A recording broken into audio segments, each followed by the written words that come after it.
zima inazi update. So the trip zenye nitaenda leo ndio itaonekana hapa, and then the like kilomita ngapi nimekava kutoka nitoke nyumbani.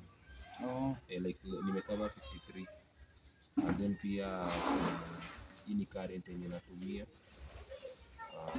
time yenye umetumia. Sasa time yenye umetumia sasa inahesabu hapa, I mean like kutoka hapa hadi unaweza tumia how many the time unatumia penye unaenda, destination zenye unaenda. And then pia iko na 5 gears electric, so iko 1 gear up to 5.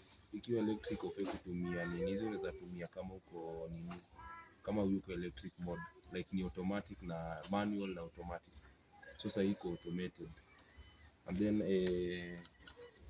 hii unaweza tumia, iko na nini, iko throttle powered, like inaweza enda kama nini kama pikipiki. Kama pikipiki.